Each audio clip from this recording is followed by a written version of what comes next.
Alléluia, mon Dieu est bon. Alléluia, mon Dieu est bon. Alléluia, mon Dieu est bon.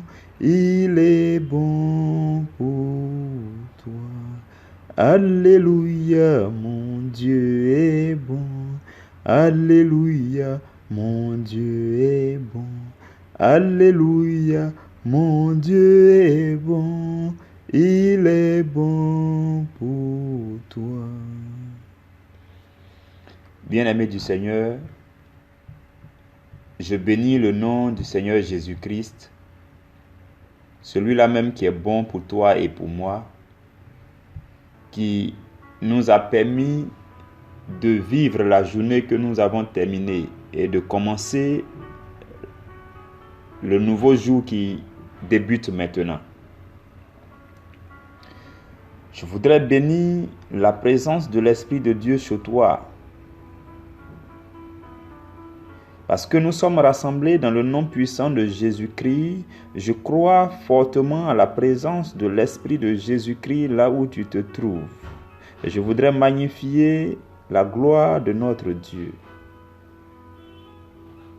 Seigneur, je te dis merci, je te rends toute la gloire. Je bénis ton Saint-Nom, Roi des rois.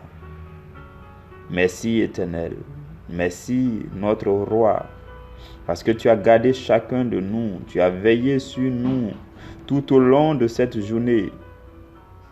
Ta bénédiction, ta protection nous a accompagnés, Jésus. Tes anges ont été à leur poste. Ta santé a été notre partage. Nous voulons te dire merci et glorifier ton Saint-Nom, Jésus-Christ de Nazareth. Nous avons besoin que tu prennes le contrôle total de ce moment. Que par ton Esprit Saint, tu prennes la commande de toutes choses à partir de maintenant et que tu t'exprimes parce que nous avons besoin de t'entendre. C'est toi que nous voulons écouter, c'est ta parole, les profondeurs de ta parole que nous voulons découvrir à travers ce rassemblement, cette réunion. Que ton nom soit béni, Seigneur Jésus. Amen. Frères et sœurs dans le Seigneur, nous sommes réunis pour partager sur un sous-thème. Et le sous-thème que nous allons partager aujourd'hui, nous allons le méditer sur 2 jours. Nous allons faire la première partie aujourd'hui et demain nous allons continuer avec la seconde partie. Le sous-thème c'est 5 types de personnes qui bénéficient de la compassion de Dieu. 5 types de personnes qui bénéficient de la compassion de Dieu. Nous allons lire un certain nombre de passages bibliques. Nous allons commencer par Romains chapitre 9, verset 15. Je nous lis la parole du Seigneur.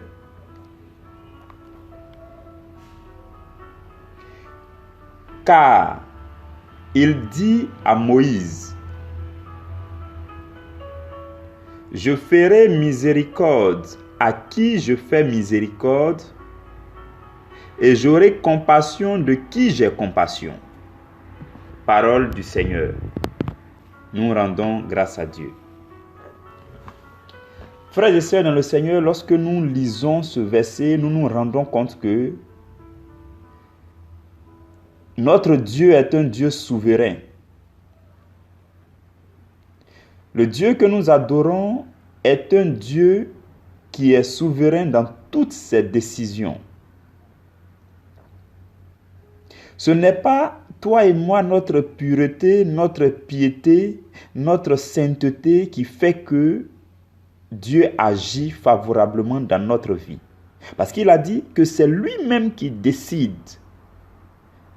de faire miséricorde à qui il veut et d'accorder sa compassion à qui il veut. Voici ce que nous dit la Bible. Mais si nous restons sur ce passage, ce n'est pas trop intéressant. Voici pourquoi je vais vous présenter un autre passage. Parce que, comme je nous l'ai déjà dit, un verset biblique ne s'interprète mieux qu'à la lumière de plusieurs autres versets bibliques afin de faire sortir la vérité profonde qui sous-tend tous ces versets. Il est vrai que Dieu a dit que c'est lui qui décide de faire miséricorde à qui il veut. Mais nous nous rendons compte lorsque nous parcourons la Bible que la Bible nous recommande de faire l'effort d'être agréable à Dieu. Cela veut dire que il est possible d'attirer le regard de Dieu sur nous en faisant certaines choses. Mais cela ne garantit pas forcément que Dieu doit agir.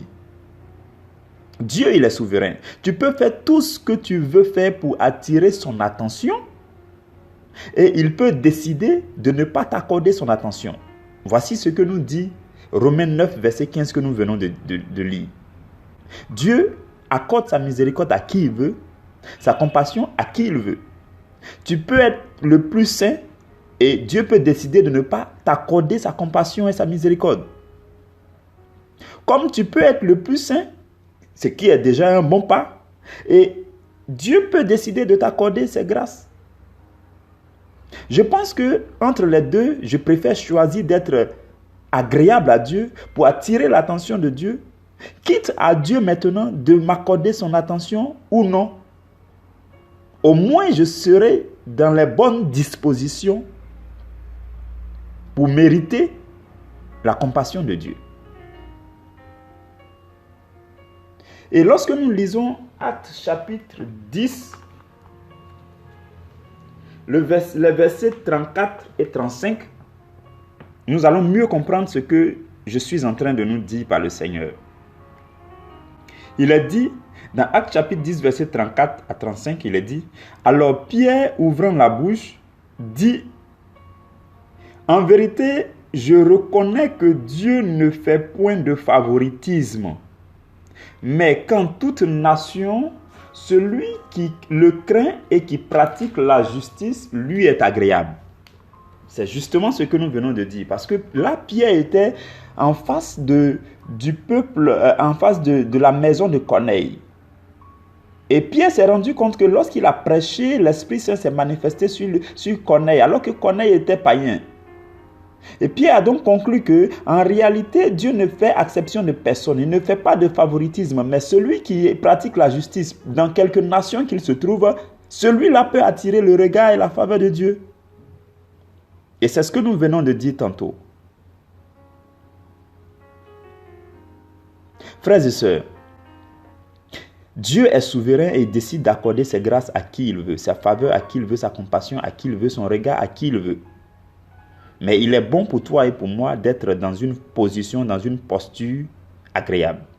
Raison pour laquelle nous avons parcouru la Bible dans une méditation avec le Saint-Esprit et nous avons identifié 5 types de personnes qui peuvent attirer sur elles, les compassions de Dieu. 5 types de postures, de positions dans lesquelles nous devons nous retrouver afin d'attirer le regard de Dieu sur notre vie. Nous allons commencer aujourd'hui et demain nous allons terminer. Le premier type de personnes, c'est ceux qui craignent Dieu. Ceux qui craignent Dieu. Et nous allons lire dans le livre de Psaume, chapitre 103, verset 13, qui nous dit que comme un père a compassion de ses enfants, de la même façon l'Éternel a compassion de ceux qui le craignent. De la même façon qu'un père a compassion de ses enfants, notre Dieu a compassion de ceux qui le craignent. Dieu nous a dit tantôt qu'il décide d'accorder sa compassion à qui il veut et d'accorder sa miséricorde à qui il veut. Mais là, nous venons de découvrir qu'il y a une première catégorie de personnes qui peuvent attirer les compassions de Dieu, qui peuvent provoquer sur leur vie la compassion de Dieu. Et la Bible nous dit dans ce verset que nous venons de lire là, que c'est ceux-là qui craignent Dieu qui peuvent attirer la compassion de Dieu, parce que Dieu fonctionne comme un père et ses enfants. Si nous réussissons donc à craindre Dieu, à nous abaisser, à lui obéir, à nous soumettre à lui, alors on peut attirer sa compassion. C'est ce que nous dit Psaume chapitre 103, verset 13. Et la Bible va nous dire encore dans Psaume 34, verset 8. Dans Psaume 34, verset 8, la Bible va nous dire que l'ange de l'Éternel campe autour de ceux qui le craignent. Et il les arrache au danger. Ce qui veut dire que si vous et moi nous craignons l'Éternel, non seulement il nous accorde ses compassions, mais son ange vient camper autour de nous. Son ange vient pour assurer notre garde, notre protection. Le même Dieu qui a dit que c'est à lui de décider d'accorder sa compassion à qui il veut et quand il veut, c'est miséricorde à qui il veut et quand il veut, c'est lui-même qui dit encore que si nous le craignons, alors il va déléguer un ange qui va venir camper autour de nous. Si nous le craignons, alors ses compassions seront pour nous. Voici la première catégorie de personnes qui peuvent attirer les compassions de Dieu sur leur vie. C'est ceux qui craignent l'Éternel. Deuxième type de personnes, ceux qui sont humbles. Ah oui, là c'est vraiment très important et je souhaite que tu suives. Ceux qui sont humbles parce que la Bible nous dit dans Jacques chapitre 4, versets 6 et 7, la Bible nous dit là que Dieu accorde une grâce plus excellente. Il accorde une grâce plus excellente aux humbles et il résiste aux orgueilleux. Les orgueilleux sont ceux qui désobéissent à la parole de Dieu. Désobéir à la parole de Dieu, c'est désobéir à Dieu. Et désobéir à Dieu, c'est résister à Dieu. Le Dieu qui est souverain, il ne résiste que à ceux qui lui résistent.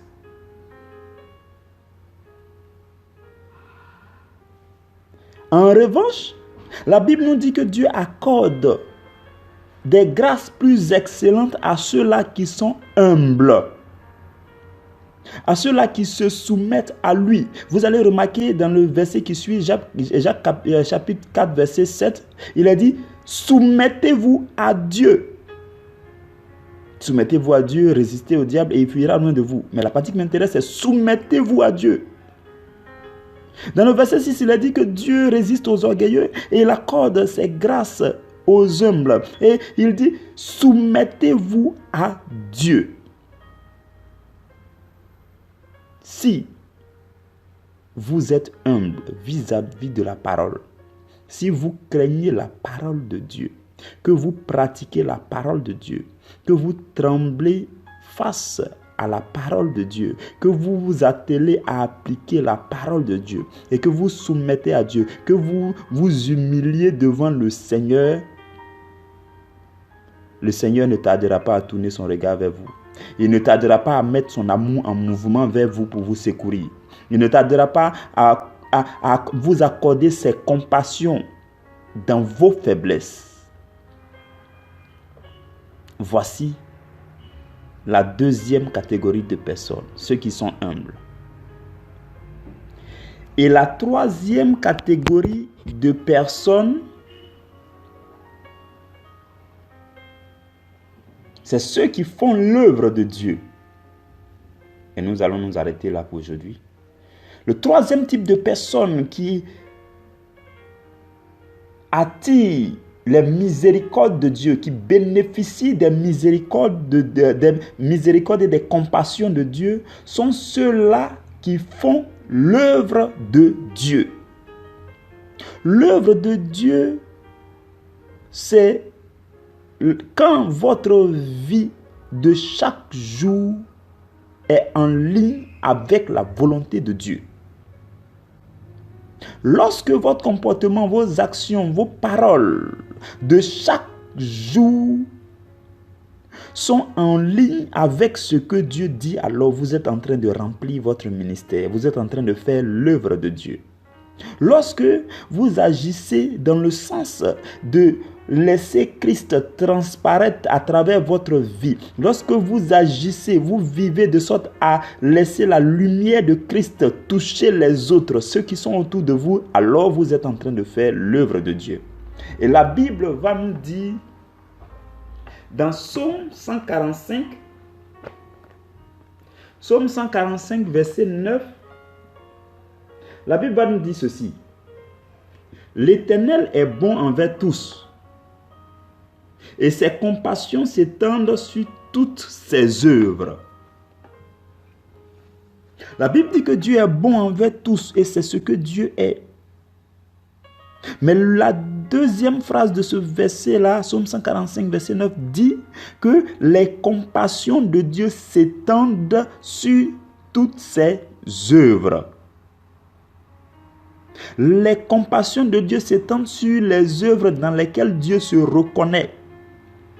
Si vous vivez chaque jour en train de faire une œuvre dans laquelle Dieu se reconnaît, les compassions de Dieu vont s'étendre jusque sur cette œuvre, ainsi que sur vous. Les compassions de Dieu s'étendent sur toutes ses œuvres. Si vous faites l'œuvre de Dieu, les compassions de Dieu vont s'étendre sur cette œuvre, ainsi que sur vous qui faites cette œuvre.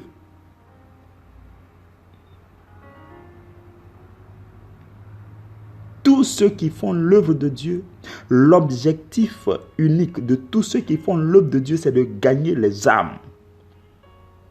Et nous avons déjà dit que le salut des âmes, c'est la chose qui coûte plus cher à Dieu.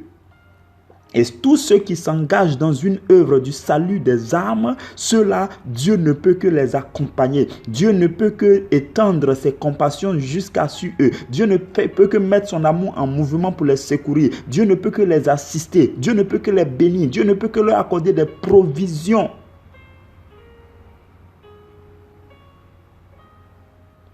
Voici ce que fait les compassions de Dieu. Donc, pour aujourd'hui, nous avons cité 3 types de personnes, ou encore 3 positions, 3 postures qu'il faut adopter afin de bénéficier des compassions de Dieu. La première catégorie de personnes, ou bien le premier type de personnes, c'est ceux qui craignent Dieu. Deuxième, ceux qui sont humbles, parce que Dieu résiste aux orgueilleux. Troisième, ceux qui font l'œuvre de Dieu. Si auparavant tu ne te trouvais pas dans une de ces 3 postures, mon frère, ma soeur qui m'écoute, je souhaite que par les compassions de Dieu, tu décides maintenant, avec le secours de la grâce de Dieu, que tu décides maintenant d'adopter ces postures, de craindre l'Éternel, de te soumettre à Dieu avec humilité, à Dieu et à sa parole avec crainte et humilité, et de faire l'œuvre de Dieu, ou encore de faire de ta vie une œuvre de Dieu, de rechercher le salut des âmes, d'avoir un souci constant du salut des âmes, de parler aux gens dans le but de leur salut. Lorsque tu parles aux gens, que tu regardes quelqu'un, que tu agis envers quelqu'un, que tu fais toute chose envers quelqu'un, l'objectif final doit être le salut de son âme. Demain, nous allons continuer avec les 2 autres types de personnes qui bénéficient des compassions de Dieu. Et à la fin donc de ces 2 enseignements, nous devons pouvoir vivre en nous mettant dans les postures qu'il faut pour que les compassions de Dieu soient sur nous. Que la grâce de Dieu soit chez toi, que la paix de Dieu soit avec toi. et que les grâces de Dieu descendent en abondance dans ta vie, dans le nom de Jésus. Amen.